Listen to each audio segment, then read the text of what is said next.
Hello guys, आपका मेरे channel smart study में स्वागत है। आज हम शिक्षा निदेशालय की तरफ से दी जाने वाली मूल्यांकन कार्यपत्रक नंबर 7 करेंगे, जो कि क्लास 7th की है और सब्जेक्ट है गणित। ये वर्कशीट 17 नवंबर 2021 की है। तो आइए शुरू करते हैं आज की असेसमेंट वर्कशीट। इस वर्कशीट में 1 to 4 क्वेश्चन जो है वो 1 मार्क्स के हैं, second 5th and 6th question 2 marks के हैं और अंतिम जो 4 प्रश्न है 7 से 10 वो 3 के हैं। तो कुल अंक है 20 और कुल प्रश्न है 10। तो आइए शुरू करते हैं आज की असेसमेंट वर्कशीट। क्वेश्चन नंबर 1 में देखो क्या कहा गया है। यदि किसी त्रिभुज का प्रत्येक कोण 60 डिग्री का हो, जैसे ये त्रिभुज है, इसका हर कोण क्या हो 60 डिग्री का हो, तो उस त्रिभुज को हम क्या कहेंगे, न्यून कोण त्रिभुज। उस त्रिभुज को हम क्या, यहाँ पे लिखते हैं अच्छे से, उस त्रिभुज को हम क्या कहेंगे, न्यून कोण त्रिभुज। तो फर्स्ट का आंसर क्या हो जाएगा, न्यून कोण त्रिभुज। ठीक है। सेकंड, उस त्रिभुज का नाम लिखिए जिसकी भुजा कोई भी भुजा बराबर नहीं होती है। तो देखो, एक होता है समबाहु, एक होता है समद्विबाहु और एक होता है विषम बाहु जिसकी कोई भी भुजा बराबर नहीं है। तो हम यहाँ लिखेंगे विषम बाहु त्रिभुज। ठीक है। नेक्स्ट देखो क्या है, एक समतल में त्रिभुज के तीनों कोणों का योग का मान कितना होता है। तो तीनों कोणों का मान कितना होता है, 180 डिग्री। हम अच्छे से समझ चुके हैं त्रिभुज के तीनों कोणों का मान कितना होता है, 180 डिग्री। क्वेश्चन नंबर 4 देखिए, यदि आपको एंगल एक्स, एंगल वाई और एंगल जेड दिया गया हो तो ज्ञात कीजिए क्या इन त्रिभुज से एक त्रिभुज बनाया जा सकता है। एंगल एक्स हमें पता है कि त्रिभुज के तीनों कोणों का योग कितना होता है, त्रिभुज के तीनों कोणों का योग होता है 180। अगर इनका सम 180 आता है तब क्या हो जाएगा, ये त्रिभुज बनाया जा सकता है। तो देखो 132 प्लस 48 को जब हम सम करते हैं तो 220 आता है। इसका मतलब कि इसका जो त्रिभुज, इसका जो एंगल का योग है वो कितना है, 180 से ज़्यादा है। इसलिए हम लिखेंगे नहीं। हम यहाँ क्या लिखेंगे, नहीं। इससे त्रिभुज नहीं बनाया जा सकता। हम क्या लिखेंगे, नहीं, ये त्रिभुज नहीं बन सकता है। ठीक है। तो फोर्थ क्वेश्चन का आंसर क्या हो जाएगा, नहीं, क्योंकि जब इनको हमने जोड़कर देखा तो ये क्या आ रहा है, 220 आ रहा है और जबकि आना कितना चाहिए था, 180 डिग्री। तो इन सब कोणों का यूज़ करके हम एक त्रिभुज नहीं बना सकते हैं। अब हम देखते हैं नेक्स्ट क्वेश्चन। देखो क्वेश्चन नंबर 5 में क्या कहा गया है, यदि समकोण त्रिभुज में एक कोण 38 है तो तीसरे कोण का मान बताओ। देखो समकोण है मतलब कि 90 डिग्री का तो एक कोण दिया ही गया है यहाँ पर। ठीक है।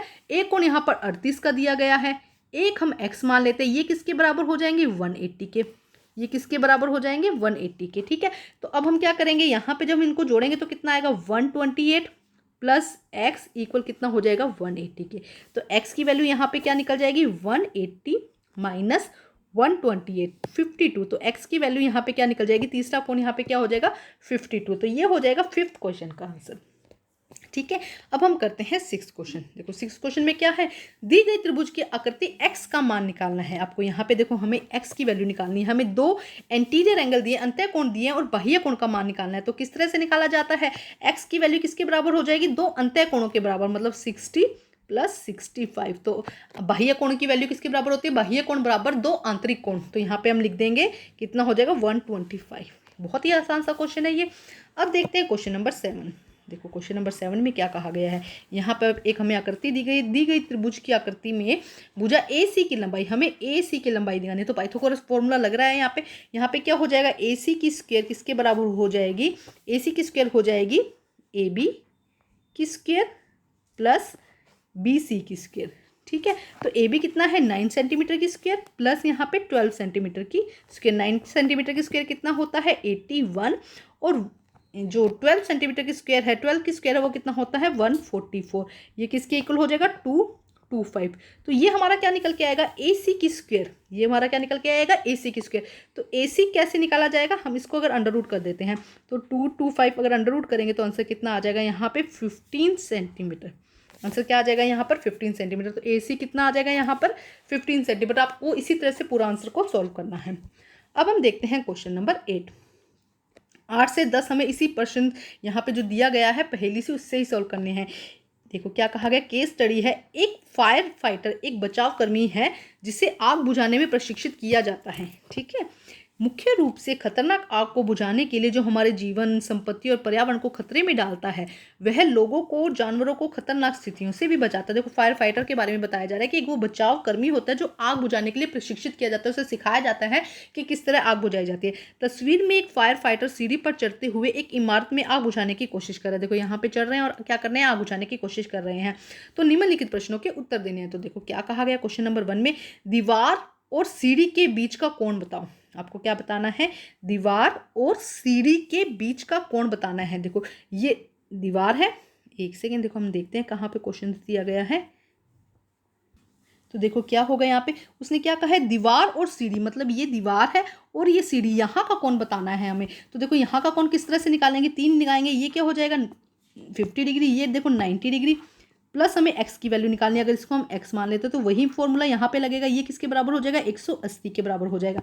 तो इन दोनों को जब जोड़ेंगे तो हम कितना आ जाएगा 140 आ जाएगा, प्लस x हो जाएगा और ये हो जाएगा 180। तो x की वैल्यू यहाँ पे क्या निकल जाएगी 180 माइनस 140, तो कितना हो जाएगा 40। तो ए यहाँ पे करेक्ट आंसर हो जाएगा। फर्स्ट का आंसर क्या हो जाएगा ए। ठीक है, समझ में आना जरूरी है कि किस तरह से सोल्व किया गया है। अब देखते हैं नेक्स्ट क्वेश्चन क्या कहा गया है, सीढ़ी और जमीन के बीच का अधिक कोण क्या है। सीढ़ी, देखो ये सीढ़ी है और जमीन, ये देखो ये सीढ़ी है और ये उसका अधिक कोण, मतलब कि हमें ये एंगल निकालना है। तो ये 50 दिया गया है, तो ये एंगल कितना हो जाएगा, अगर हम 180 में से, अगर हम क्या करते हैं यहाँ पे देखो 180 में से अगर हम 50 को माइनस कर देते हैं तो कितना आ जाता है 130। तो सी यहाँ पे करेक्ट आंसर हो जाएगा, सी यहाँ पे क्या हो जाएगा करेक्ट आंसर। अब हम देखते हैं लास्ट क्वेश्चन क्या है, सीढ़ी की लंबाई कितनी है। सीढ़ी की लंबाई, हमें देखो इस सीढ़ी की लंबाई देखनी है कि इस सीढ़ी की लंबाई कितनी है। तो देखो यहाँ पे ये 6 फीट दिया गया है, ये 8 फीट दिया गया है, वही हम करेंगे। हम यहाँ पे लिख देते हैं इसको ए बी और सी बना देते हैं, तो वही वापस बन जाएगा। ए सी की स्क्वायर किसके बराबर होती है, हमें पता है कि ए बी की स्क्वायर प्लस बी सी की स्क्वायर। तो बी ए बी कितना है यहाँ पे 6 की स्क्वायर प्लस 8 की स्क्वायर, ये कितना हो जाएगा 36 प्लस ये कितना हो जाएगा 64, इनका सम करने पर कितना आएगा 100। तो ये क्या होगा ए सी की स्क्वायर। तो ए सी किसके इक्वल हो जाएगा 100 को जब हम अंडर रूट करते हैं तो ये क्या हो जाएगा 10। 10 यहाँ पे हमारा आंसर हो जाएगा। तो देखते हैं कौन सा आंसर है 10 पे, 10 यहाँ पर है ए, तो ए हमारा क्या हो जाएगा यहाँ पर आंसर हो जाएगा। ठीक है, तो ये थी हमारी आज की वर्कशीट को कंप्लीट करके अपने टीचर को ज़रूर चेक करवाइए और प्लीज़ मेरे चैनल को लाइक कीजिए, सब्सक्राइब कीजिए और शेयर कीजिए। Thank you guys.